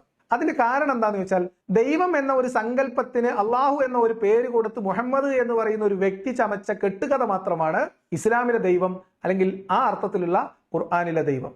അതുകൊണ്ടാണ് ഈ പ്രശ്നം ഉണ്ടാവുന്നത്. അതുകൊണ്ടാണ് ലോകത്തുള്ള മറ്റു ദൈവസങ്കല്പങ്ങളുമായിട്ട് ഇസ്ലാമിലെ ദൈവത്തിന് പൊരുത്തപ്പെട്ടു പോകാൻ പറ്റാത്തത്. പൊരുത്തപ്പെടുന്നില്ല എന്ന് മാത്രമല്ല, മറ്റു ദൈവങ്ങൾ, ഇതര ദൈവങ്ങളെ കുറിച്ച് വലിയ രീതിയിൽ ബേജാറാകുന്നില്ല. അപ്പം യാഹ്വയ്ക്കൊക്കെ ചെറിയൊരു കുശുമ്പുണ്ടെങ്കിലും ഈ പ്രപഞ്ചത്തിന്റെ സൃഷ്ടികർത്താവായിട്ടുള്ള ഒരൊറ്റ ദൈവം, ഒരു ശക്തി ഉണ്ടെങ്കിൽ ആ ശക്തിക്ക് അറിയാലോ ആ ശക്തി മാത്രമേ ശക്തിയായിട്ടുള്ളൂ എന്ന്, വേറെ ശക്തി ഇല്ലാന്ന്. പിന്നെ ആ ശക്തി വേറെ ശക്തി ഉണ്ടോ എന്ന് സംശയിക്കുകയും നിങ്ങൾ വേറെ ശക്തിയെ വിളിച്ചു പ്രാർത്ഥിക്കുന്നുണ്ടോ എന്ന് ആലോചിക്കുകയും ടെൻഷൻ അടിക്കുകയും ചെയ്യേണ്ട കാര്യമുണ്ടോ? അതൊക്കെ ഒരു സിമ്പിൾ ആയിട്ടുള്ള ലോജിക് അല്ലേ? ദൈവത്തിന് അറിയാലോ ദൈവം മാത്രമേ ദൈവമായിട്ടുള്ളൂ എന്ന്. അപ്പൊ പിന്നെ ദൈവമേ എന്ന് എന്ത് പേരിൽ എവിടുന്ന് വിളിച്ചാലോ അത് ഇന്നയാണെന്ന് ആ ദൈവത്തിനങ്ങ് മനസ്സിലാക്കിയ പോരെ. അതിന് പകരം ദൈവം നിങ്ങൾ ഇന്നല്ലാതെ വേറെ ആരും വിളിക്കരുത്, ഞാനാണ് ദൈവങ്ങളിൽ വെച്ച് ഏറ്റവും വലിയ ദൈവം, ഞാനാണ് സൃഷ്ടികർത്താക്കളിൽ വെച്ച് ഏറ്റവും മികച്ച സൃഷ്ടികർത്താവ്, അതുകൊണ്ട് നിങ്ങൾ ഇന്നെ തന്നെ വിളിക്കാൻ പാടുള്ളൂ, വേറെ ആരെങ്കിലും വിളിക്കരുത്, നിങ്ങൾ ഇന്റെ കൂടെ വേറെ ആരെയും വിളിക്കരുത് എന്നിങ്ങനെ ബേജാറായി ആദ്യ കയറി അല്ലേ നമ്മളുടെ സ്ഥിരം കസ്റ്റമേഴ്സ് വേറെ കടയിലേക്ക് മാറിപ്പോവോ, വേറെ ബ്രാൻഡിലേക്ക് മാറിപ്പോവോ എന്ന് ആലോചിക്കുന്ന കോർപ്പറേറ്റുകളുടെ വിഷമം എങ്ങനെയാ ഒരു ദൈവത്തിനുണ്ടാവുക? അപ്പൊ അത് ഈ പ്രശ്നം കൊണ്ടാണ്. ഇനി ഈ ദൈവത്തിന് ഈ ഖുർആൻ, ഇദ്ദേഹം പറഞ്ഞതുപോലെ ഖുർആനിലെ ഖുൽ ഹുവല്ലാഹു അഹദ് എന്ന ആ ഒരു സങ്കല്പം സ്ഥാപിക്കപ്പെടണമെങ്കിൽ, ആ ഇസ്ലാമിന്റെ ദൈവസങ്കല്പം, ദൈവവിശ്വാസം പൂർത്തീകരിക്കപ്പെടണമെങ്കിൽ മുഹമ്മദിനെ അംഗീകരിക്കണം. കാരണം എന്താ? ഇസ്ലാമിലെ ദൈവത്തിന്റെ തെളിവ് ഖുർആനാണ്, ഖുർആനിന് തെളിവ് മുഹമ്മദാണ്. അപ്പൊ മുഹമ്മദ് ഇല്ലെങ്കിൽ ഖുർആൻ ഇല്ല, ഖുർആൻ ഇല്ലെങ്കിൽ അള്ളാഹ് ഇല്ല, അള്ളാഹ് ഇല്ലെങ്കിൽ പിന്നെ ഇസ്ലാമും ഇല്ലല്ലോ. അപ്പൊ ഇതാണ് ഇത് തമ്മിലുള്ള ഒരു ബന്ധം. ഇനി നമുക്ക് അതൊന്ന് പരിശോധിച്ചിട്ട് പോവാം. ലാ ഇലാഹ ഇല്ലല്ലാഹ് മുഹമ്മദുർ റസൂലുള്ളാഹ്, അല്ലാഹു അല്ലാതെ ആരാധ്യനേയില്ല. മുഹമ്മദ് നബി അല്ലാഹുവിന്റെ ദൂതനാണ്. അഥവാ ആ ദൂതനാണ് ലാ ഇലാഹ ഇല്ലല്ലാഹ് പറയുന്നത് എന്നർത്ഥം. മുഹമ്മദ് നബിയെ ദൂതനായി അംഗീകരിച്ചുകൊണ്ട് മുഹമ്മദ് നബിയുടെ ആശയങ്ങൾ ഉൾക്കൊണ്ടല്ലാതെ ലാ ഇലാഹ ഇല്ലല്ലാഹ് പറഞ്ഞാൽ അത് തൗഹീദിന്റെ വചനമാകില്ല. മനസ്സിലായല്ലോ? അപ്പൊ ഇസ്ലാം സങ്കല്പിക്കുന്ന ദൈവവിശ്വാസത്തിലേക്ക് നമ്മൾ എത്തിപ്പെടണമെങ്കിൽ മുഹമ്മദിന്റെ പ്രവാചകത്വത്തിന് നമ്മൾ അംഗീകരിക്കണം. കാരണം ഇസ്ലാമിലെ അള്ളാഹ്ക്ക് ആകെയുള്ള തെളിവ് മുഹമ്മദ് പറഞ്ഞത് മാത്രമാണ്. മുഹമ്മദ് വെറും സാധാരണ മനുഷ്യനാണെന്നാണ് യുക്തിവാദി പറയുന്നത്. എന്തൊക്കെയാണ് പറയുന്നത് അതൊന്നും പറയാൻ സമയമില്ല. പക്ഷേ നബി സല്ലല്ലാഹു അലൈഹി വസല്ലം തങ്ങൾ ആരാൻ? നബി സാധാരണ മനുഷ്യനാണ് എന്ന് യുക്തിവാദികൾ മാത്രമല്ല പറയുന്നത്. ഇവിടുത്തെ മുജാഹിദ് ജമാഅത്ത് തുടങ്ങിയ നവീനവാദികളെല്ലാം നബി സല്ലല്ലാഹു അലൈഹി വസല്ലം തങ്ങൾ സാധാരണ മനുഷ്യനാണ് എന്ന് പറയുന്നു. അപ്പം ഖുർആനിലെ ദൈവത്തിന് അല്ലെങ്കിൽ ഇസ്ലാമിന്റെ അള്ളാഹ്ക്ക് തെളിവ് വേണമെങ്കിൽ മുഹമ്മദ് നബിയുടെ പ്രവാചകത്വത്തിന് തെളിവ് വേണം. മുഹമ്മദ് നബിയുടെ പ്രവാചകത്വത്തിനുള്ള തെളിവാണ് ഇനി ഉസ്താദ് നമ്മളോട് പറയുന്നത്. പിടിച്ചിരുന്നോളി. എന്നാൽ ഞാൻ ചോദിക്കട്ടെ, റസൂലുള്ളാഹിന്റെ ഭാര്യമാർ പറയുന്നു നബി സല്ലല്ലാഹു അലൈഹി വസല്ലം തങ്ങളുടെ ഒരു ജുബ്ബ ഞങ്ങളുടെ കയ്യിൽ സ്റ്റോക്കുണ്ടായിരുന്നു. അവിടുന്ന് വഫാത്തായ ശേഷം വീട്ടിൽ രോഗികളാരെങ്കിലും വന്നാൽ ആ ജുബ്ബ വെള്ളത്തിലിട്ട് ആ വെള്ളം രോഗികൾക്ക് കുടിപ്പിച്ചു രോഗശമനം ഞങ്ങൾ കണ്ടിരുന്നു എന്ന് ഇമാം ബുഖാരി അടക്കമുള്ളവർ ഉദ്ധരിക്കുന്ന ഹദീസാണ്. അപ്പൊ മുഹമ്മദ് നബി സാധാരണ മനുഷ്യനായിരുന്നില്ല, മുഹമ്മദ് നബി പ്രവാചകനായിരുന്നു എന്നതിന് തെളിവ് എന്താ? തെളിവ് മുഹമ്മദ് നബിന്റെ ഊരി വെച്ച ജുബ്ബ വെള്ളത്തിലിട്ട് കുടിക്കാൻ കൊടുക്കുമ്പോൾ ആ വെള്ളം കുടിക്കാൻ കൊടുത്താൽ ആ ആൾക്ക് രോഗശമനം ഉണ്ടായിരുന്നു എന്നാണ്. ഇവിടെ മുഹമ്മദ് നബി സാധാരണ മനുഷ്യനായിരുന്നു എന്ന് പറയുന്നവരോ യുക്തിവാദികളോ ആയിട്ടുള്ള ആളുകൾ അവരുടെ വീടുകളിൽ ഭാര്യമാർക്ക് അസുഖം വരുമ്പോൾ അവരുടെ ജുബ്ബയോ ജട്ടിയോ വെള്ളത്തിലിട്ട് കുടിക്കാൻ കൊടുത്താൽ അസുഖം മാറുമോ? ഇല്ല എന്നാണ് ഉത്തരമെങ്കിൽ മുഹമ്മദ് നബി അള്ളാഹിന്റെ പ്രവാചകനാണ്. ഗതികേട് ആലോചിച്ച് നോക്കണം, ഒരു മതപണ്ഡിതന്റെ ഗതികേട്. നബി സാധാരണ മനുഷ്യൻ, അപ്പൊ നമ്മളെ പോലെ തന്നെ സാധാരണ മനുഷ്യൻ, ഇവരെ പോലെ തന്നെ നബിയും സാധാരണ മനുഷ്യൻ, നബിയെ പോലെ ഇവരും സാധാരണ മനുഷ്യൻ. എന്നാൽ ഇവരുടെ ഭാര്യമാർക്ക് വല്ല അസുഖവും ഉണ്ടായാൽ അവരുടെ പനി ചെടി തന്നെ ആയിക്കോട്ടെ അത് വെള്ളത്തിലിട്ട് കുടിപ്പിച്ചാൽ രോഗം മാറുമോ? രോഗം മാറുമോ? ഇല്ല, മാറില്ല. ആൾ ഒന്നായിട്ട് മാറിപ്പോകും, ചിലപ്പോൾ അടിച്ചു പോകും. അപ്പം യുക്തിവാദികൾ അല്ലെങ്കിൽ ദൈവം മുഹമ്മദ് നബി സാധാരണ മനുഷ്യനായിരുന്നു എന്ന് പറയുന്ന ആളുകൾ അവരുടെ ഭാര്യമാർക്ക് ജഡ്യൻ ആയിക്കോട്ടെ എന്നാ പറയുന്നത്. എന്തോ ഒരു ഔദാര്യം പോലെ. ഇസ്ലാമിൽ പറഞ്ഞതും മുഹമ്മദ് നബി പറഞ്ഞത് എന്ന് പറഞ്ഞിട്ട് പണ്ഡിതന്മാർ എഴുതി വെച്ചതും കിതാബുകളിലുള്ളതും ഇതേ കോണവത്തിന്റെ കാര്യമല്ലേ? നിങ്ങൾ എവിടുന്ന ജുബ്ബ കിട്ടിയത്? നിങ്ങൾക്ക് ഉസ്താദ് ജുബ്ബ ആക്കിയിട്ടത്, എന്നിട്ട് യുക്തിവാദികൾക്ക് ഷെഡിയാക്കി. ജട്ടി ചികിത്സ ഇസ്ലാമിലുള്ളതല്ലേ? ജട്ടി ഇട്ട് വെച്ച വെള്ളം അസുഖങ്ങൾക്ക് കൊടുക്കുന്നത് ഇസ്ലാമിന്റേതല്ലേ? മുഹമ്മദ് നബി തുപ്പിയാൽ അസുഖം മാറുന്നത് ഇസ്ലാമിന്റെ വിശ്വാസമല്ലേ? എന്തിനാ തുപ്പൽ പോകുന്നത്?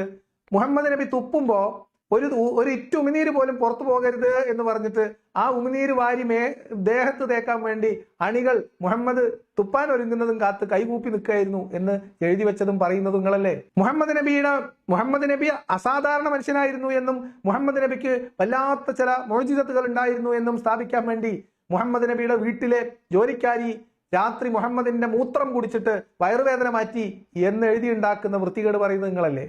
നിങ്ങൾ ഇങ്ങോട്ട് ജട്ടി എന്ന് പറയുമ്പോൾ നിങ്ങൾക്ക് എന്താ ഒരു വൈക്ലഭ്യം? നിങ്ങൾ എന്തിനാ ജുബ്ബയാക്കണേ? അപ്പൊ പറഞ്ഞു വന്നത് മുഹമ്മദ് ദൈവത്തിന്റെ പ്രവാചകനാണ് എന്നതിന്റെ തെളിവ്, ആകെയുള്ള തെളിവ് ആളുടെ ശരീരത്തിൽ നിന്ന് അഴിച്ചു വെച്ച വസ്ത്രം ഇട്ട് മുക്കി കുടിച്ചപ്പം രോഗം മാറിയിരുന്നു പോലും. നിങ്ങളുടെ ദൈവം ഏക ദൈവമാണ് എന്ന് എനിക്ക് സന്ദേശം നൽകപ്പെടുന്നു. ഞാൻ മാതൃകാപുരുഷനാണ്, എനിക്കാണ് ലഭിച്ചിരിക്കുന്നത്. നിങ്ങൾ എന്നെ അനുകരിക്കണം. സഹോദരന്മാരെ നാം മനസ്സിലാക്കണം. സഹോദരന്മാരെ, എത്ര ഉള്ളു ഇസ്ലാമിലെ ദൈവത്തിന് തെളിവ്? അതായത് അള്ളാഹു ആണ് പ്രപഞ്ചത്തിന്റെ നാഥൻ എന്നതിന് ആകെയുള്ള തെളിവ് ഇതാണ്. എന്ത്? മുഹമ്മദ് നബീന്റെ വസ്ത്രം മുക്കിയ വെള്ളം കുടിച്ചാൽ ആളുകളുടെ അസുഖം മാറിയിരുന്നു. മൂത്രം കുടിച്ചപ്പോൾ ആളുകളുടെ അസുഖം മാറിയിരുന്നു. യുക്തിവാദികളുടെയും ഇവിടുത്തെ വഹാബികളുടെയും വീട്ടിലുള്ള ആളുകൾക്ക് അസുഖം വരുമ്പോൾ ഇങ്ങനെ കൊടുത്താൽ രോഗം മാറുന്നില്ല എന്നതുകൊണ്ട് മുഹമ്മദ് നബി അള്ളാഹുവിന്റെ പ്രവാചകനാണ്. ആ മുഹമ്മദ് നബി പറഞ്ഞിട്ടുണ്ട്, മുഹമ്മദ് നബീനെ വിശ്വസിച്ചാലാണ് ഇസ്ലാം പൂർത്തിയാവുള്ളൂ. ഷഹാദത്ത് കലിമിന്റെ പകുതി മുഹമ്മദ് നബിയിലുള്ള വിശ്വാസമാണ്. ആ മുഹമ്മദ് നബിയോടാണ് അള്ളാഹ് പറഞ്ഞത് കുൽ ഹു അല്ലാഹു അഹദ്. അള്ളാഹിനെ കുറിച്ച് മുഹമ്മദ് നബീനെ കൊണ്ടാണ് പറയിപ്പിച്ചത്. അങ്ങനെ ഖുർആനാണ് അള്ളാഹ്ക്ക് തെളിവ്. ഖുർആന് അള്ളാഹുവിന് ദൈവത്തിന് തെളിവ്. നേരത്തെ പറഞ്ഞ കോഴിക്കുട്ടി, നിങ്ങൾ സിമ്പിൾ ആയിട്ട് അത് ചുരുക്കി പറഞ്ഞുതരാം. ഇത് ഇന്നത്തെ മൊത്തത്തിലുള്ള കഥ ഒന്ന് ചുരുക്കി ഒരു മിനിറ്റിൽ പറയാം. എങ്ങനെയാ? ഈ പ്രപഞ്ചത്തിന് ഒരു സൃഷ്ടാവുണ്ട് എന്ന് പറഞ്ഞാൽ ഒരു ദൈവമുണ്ട്, ഉണ്ടാവണം എന്നതിന്റെ തെളിവ് പ്രപഞ്ച പ്രതിഭാസങ്ങളാണ്. ഉദാഹരണമായിട്ട് കോഴിക്കുട്ടി, പോത്തുംകുട്ടി, തേനീച്ച തുടങ്ങിയിട്ടുള്ള ജീവികളെ നമ്മൾ നോക്കിയാൽ മതി. അപ്പൊ ദൈവത്തിന് തെളിവ് കിട്ടും. ആ ദൈവം അള്ളാഹു ആണ് എന്നതിന് തെളിവ് ഖുർആനിൽ പല ആയത്തുകളും വിശദീകരിച്ചിട്ട് നമുക്ക് നോക്കിയാൽ കിട്ടും. ഇനി ഖുർആനിലുള്ള അള്ളാഹുവിന്റെ തെളിവ് എന്ന് പറയുന്നത് ഖുർആനിലൊരു തെളിവാണല്ലോ. ദൈവികതയുമായി ബന്ധപ്പെട്ട് ഖുർആനിൽ പറഞ്ഞ തന്നെയാണ് ദൈവം എന്ന് വരണമെങ്കിൽ ഖുർആനിൽ പറഞ്ഞിട്ടുള്ള ദൈവമാവണല്ലോ. അങ്ങനെ വരുമ്പോൾ ഖുർആനിലുള്ള തെളിവ് മുഹമ്മദാണ്. മുഹമ്മദിനുള്ള തെളിവ് എന്താണ്? എന്തായാലും പറയാ, അലക്കാനിട്ട വസ്ത്രം അത് മുക്കി കുടിച്ചപ്പം രോഗം മാറിയിരുന്നു എന്നുള്ളതാണ് മുഹമ്മദ് നബി അള്ളാഹുവിന്റെ പ്രവാചകനാണെന്നുള്ളതിന്റെ തെളിവ്. ഇനി നിങ്ങൾ ഇതിനെ ഒരു മൂന്ന് വട്ടം വരക്കാം, എന്നിട്ട് ഇങ്ങനെ ആരോ മാർക്ക് കൊടുത്തോളി. അള്ളാഹു ആണ് പ്രപഞ്ച സൃഷ്ടാവായ ദൈവം എന്നതിന്റെ തെളിവ് ഖുർആൻ. ഖുർആൻ പറയുന്നതാണ് ദൈവം, അത് ഖുർആൻ ദൈവത്തിൽ നിന്നുള്ളതാണ് എന്നതിന്റെ തെളിവ് മുഹമ്മദ് ഇത് ആധികാരികമായിട്ട് പറഞ്ഞതാണ് അള്ളാഹുവിന്റെ പ്രവാചകനാണ് എന്നതിന്റെ തെളിവ് ഖുർആൻ. അപ്പൊ ഖുർആന്, മുഹമ്മദ്, അള്ളാഹ്, 3 വട്ടം. ആ 3 വട്ടത്തിൽ ഒരു വട്ടം നിങ്ങൾ മാറ്റി വെച്ചോ. ഈ ഒരു വട്ടമായിട്ടുള്ള അള്ളാഹുവിനുള്ള തെളിവ് ആകെ ഉള്ളത് ഖുർആനും മുഹമ്മദാണ്. മുഹമ്മദിന്റെ തെളിവ് ഖുർആന്, ഖുർആന്റെ തെളിവ് മുഹമ്മദ്. മുഹമ്മദിന്റെ തെളിവ് ഖുർആന്, ഖുർആന്റെ തെളിവ് മുഹമ്മദ്. വേറെ ചോദിക്കരുത്, വേറെ തെളിവില്ല. ഇല്ലാത്തതുകൊണ്ടാണ്. നിങ്ങൾ പറയും. ഇപ്പോഴും നമ്മൾ എവിടെ നിൽക്കുകയാണ്? നേരത്തെ പറഞ്ഞ കോഴിക്കുട്ടി, പോത്തുംകുട്ടി, തേനീച്ചക്കുട്ടി, ഇതുമായി ബന്ധപ്പെട്ട് നമ്മൾ ഇവിടെ നിൽക്കുകയാണ്. തെളിയിക്കാനുള്ളവർ വരും. പ്രപഞ്ചത്തിനൊരു സൃഷ്ടാവുണ്ട് എന്ന് വിശ്വസിക്കുന്ന മുഴുവൻ മനുഷ്യരുടെയും പ്രതിനിധിയായിട്ട് ഞാൻ നിങ്ങളുടെ മുമ്പിൽ നിൽക്കുന്നു. ആ സൃഷ്ടാവ് ഖുർആനിൽ പറഞ്ഞ, മുഹമ്മദ് പറഞ്ഞ, ഇസ്ലാം പറയുന്ന അള്ളാഹു ആണ് എന്ന് തെളിവുകളുടെ അടിസ്ഥാനത്തിൽ സ്ഥാപിക്കാൻ നിങ്ങൾക്ക് കഴിയുമോ? മുഹമ്മദ് പറഞ്ഞ തൊള്ളവടായി അല്ലാത്ത എന്തെങ്കിലും തെളിവ് ഉണ്ടോ? ഖുർആൻ ഉപയോഗിച്ചുകൊണ്ട് ഈ പ്രപഞ്ച സൃഷ്ടാവായിട്ടുള്ള ദൈവം എന്ന് ദൈവവിശ്വാസികൾ പൊതുവിൽ വിശ്വസിക്കുന്ന ദൈവസങ്കല്പത്തിന് നിരക്കുന്നതല്ല ഇസ്ലാമിലെ അള്ളാഹു എന്ന് ഖുർആനും ഹദീസും മുഹമ്മദും വെച്ച് ഞാൻ നിങ്ങൾക്ക് തെളിയിച്ചു തരാൻ തയ്യാറാണ്. ഇതൊരു ചലഞ്ചായിട്ട് ഏറ്റെടുക്കൂ. കുറേ ദിവസമായില്ലേ വെറും ഈ വെട്ടും കുത്തും വെറുതെ പറഞ്ഞുകൊണ്ട് നടന്നാൽ മാത്രം മതിയോ? എന്തെങ്കിലുമൊക്കെ വെറൈറ്റി വേണ്ടേ? വരൂ, ദൈവവിശ്വാസികളുടെ പ്രതിനിധിയായിട്ട് ഞാൻ നിൽക്കാം. ആ ദൈവം അള്ളാഹു അല്ല എന്ന് ഞാൻ സ്ഥാപിച്ചു തരാം. അപ്പൊ അതാണ് ഇന്ന് പറയാനുള്ളത്. അപ്പൊ എങ്ങാനും ബിരിയാണി കൊടുക്കുന്നുണ്ടോ എന്ന വിശ്വാസത്തിൽ പ്രത്യേകിച്ച് കാര്യമില്ല ഇസ്ലാമിനെ സംബന്ധിച്ച്. ഇനി എങ്ങാനും ഒരു ദൈവം ഉണ്ട് എങ്കിൽ തന്നെ ആ ദൈവം അള്ളാഹു അല്ല. ഇതാണ് നമ്മൾ ഇന്ന് പറഞ്ഞ് അവസാനിപ്പിക്കുന്നത്.